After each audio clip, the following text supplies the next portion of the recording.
Bienvenue dans cette quatrième séance de la deuxième semaine sur l'analyse et la conception d'un système d'information de l'entreprise. Cette partie est dédiée à la modélisation des données. La modélisation des données dans un système d'information par la méthode de Meurice permet de faire la conception des données associées à ce système. On distingue plusieurs modèles. MCD, c'est le modèle conceptuel des données, MLD, modèle logique de données, et MPD, modèle physique des données. Je commence par le MCD, modèle conceptuel des données.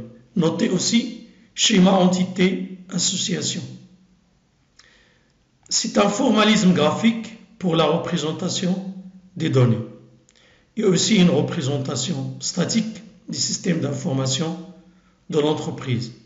Il a pour objectif une représentation claire et cohérente des données manipulées dans l'entreprise en décrivant leur sémantique. Je commence par les concepts utilisés en MCD. Entité. C'est une population d'individus homogènes, identifiables et sans ambiguïté. Il est caractérisé par un nom, un identifiant et une liste de propriétés. Exemple, pour l'entité client, nom de l'entité c'est le client, l'identifiant c'est le numéro du client et les propriétés, le nom, l'adresse et le téléphone. Pour la représentation graphique, c'est un rectangle divisé en deux dont la partie supérieure contient le nom de l'entité et la partie inférieure contenant l'identifiant et qu'on doit souligner et les propriétés. Le deuxième concept, c'est l'association aux relations. Donc, c'est le lien entre deux entités ou plusieurs. Donc, pour la représentation graphique, il est représenté par une ellipse qui contient le nom de l'association, comme ici. On a deux entités client et article, ils sont liés par commandé.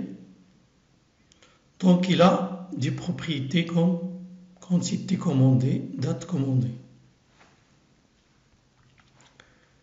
Propriétés ou attributs. Donc, ce sont des caractéristiques d'une entité ou d'une association. Par exemple, pour l'entité client, donc les propriétés, ce sont numéro client, nom client, prénom client, adresse client.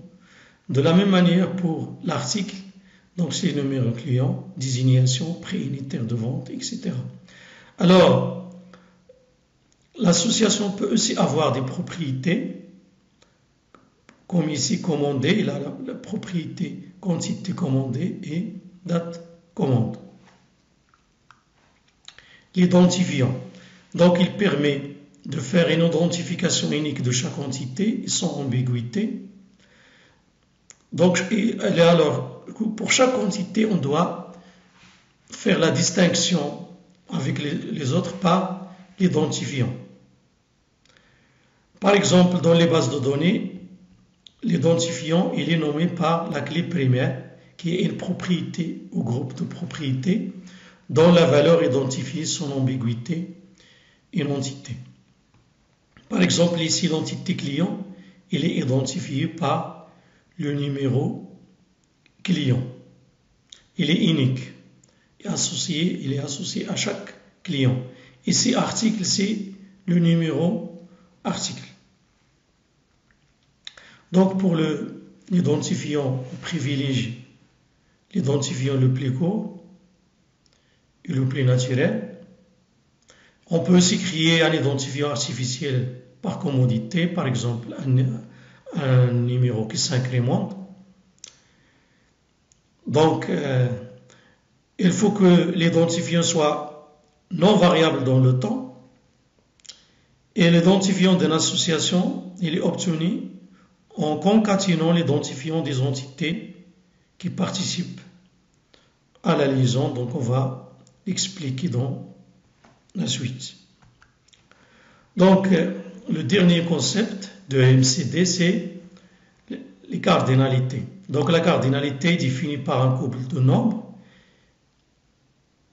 noté min max, représentant le nombre de fois minimum et le nombre de fois maximum qu'une entité participe à une association. Donc le min, il correspond à la réponse à la question combien de fois au moins une entité A est reliée à une entité B. Et le max, il correspond à la réponse à la question combien de fois au plus une entité A est reliée à une entité B. Donc les valeurs possibles de la cardinalité sont 0, 1, 1, 1, 0, n, 1, n. Par exemple ici, on a une cardinalité entre personne et habité.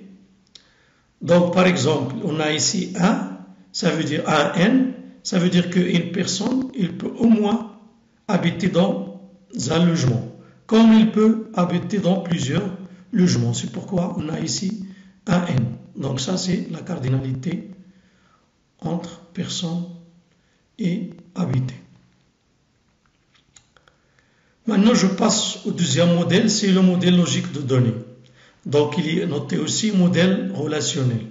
Donc c'est l'étape intermédiaire pour passer du modèle MCD, qui est un modèle sémantique, vers une représentation physique de données dans le modèle physique, ça veut dire le MPD. Donc le MLD, c'est l'étape intermédiaire entre les deux modèles.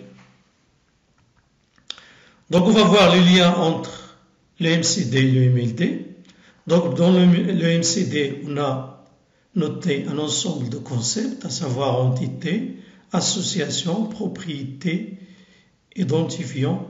Donc dans la phase de MLD, ils seront nommés par table, ça veut dire l'entité ou association vont devenir des tables, encore relation, alors que les propriétés, ils sont nommés par des attributs et l'identifiant, il sera noté par clé primaire.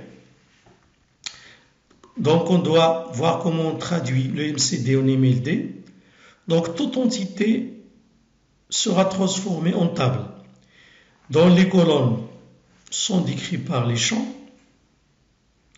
et les lignes, encore les enregistrements, sont les instances de ces champs. Donc une colonne au moins doit servir à l'identification, donc c'est la clé primaire de la table, sera notée clé primaire, et un champ commun à deux tables qui est une clé primaire dans une table sera noté clé étrangère dans l'autre table. Donc ici on a défini la notion de clé primaire et la notion de clé étrangère pour une table. Maintenant, on va voir les règles de traduction de MCD en MLD. La première règle, c'est que toute entité devient une table. Donc, comme on le voit ici, donc les attributs, ils vont devenir les colonnes. Ici, on a la table, l'entité client. Donc, il a par identifiant code client, propriété non client et adresse client. Donc, elle est donnée dans le modèle MCD et on peut traduire cette entité-là en table, en modèle en MLD, en la notant sous cette forme-là. Donc, le nom de la table, c'est le nom de l'entité, ça veut dire client, et le code client, il va devenir la clé primaire de la table. Après, la propriété non client, elle doit devenir la deuxième colonne, et l'adresse client, c'est la troisième colonne. Donc voilà comment on traduit une entité de MCD en MLD qui va devenir une table qu'on va noter sous cette forme-là. Maintenant, la deuxième règle de traduction de MCD en MLD. Donc on va voir si on a une association binaire, comme nous avons ici de la forme 1, 1 vers 0n, ou encore 1, 1 vers 1n. Alors, la table client va rester comme il est, l'entité client, donc il va nous donner la table client comme il est noté ici. Mais pour la table commande, il y a un champ qui est code client, qui est la clé primaire de la table client, qui va migrer vers la table commande qui va devenir une clé étrangère. Donc la table commande va avoir un autre champ de plus qui va devenir une clé étrangère et qui est une clé primaire. Ici, donc, cette règle-là, elle est utilisée lorsqu'on a une situation, on a ici un 1 vers 0n ou encore un 1 vers 1n. Maintenant, la règle 3, lorsque nous avons dans la cardinalité ici 0n, 0n, encore 0n, 1n, encore ici 1n, 1n. Donc, dans cette fois-ci, l'association classée va devenir une table. Donc, comme on le note ici, dont la clé primaire sera la concaténation des deux clés. Ça veut dire la clé non skieur et la clé référence compétition. Et la propriété rang va devenir un champ dans la table. Donc ça, c'est la troisième règle. Donc l'association va devenir, dans ce cas-là, lorsqu'on a ici, on a à plusieurs, il va devenir une table dont la clé primaire sera la concaténation des deux clés, des deux entités qui existent, qui seront liées par l'association. Maintenant, je passe au dernier modèle, c'est le modèle physique de données. Donc, le modèle physique de données, c'est l'implémentation particulière des modèles logiques de données par un logiciel appelé SGBDR, Système de gestion de bases de données relationnelles, utilisé pour l'implémentation des bases de données relationnelles, ça veut dire les bases de données dont les données sont stockées dans des tables. Donc, on distingue plusieurs systèmes de gestion de bases de données relationnelles, comme Oracle, MySQL, PostgreSQL, SQL Server, Access, etc. À bientôt sur le MOOC, mise en place d'un projet Business Intelligence dans une entreprise.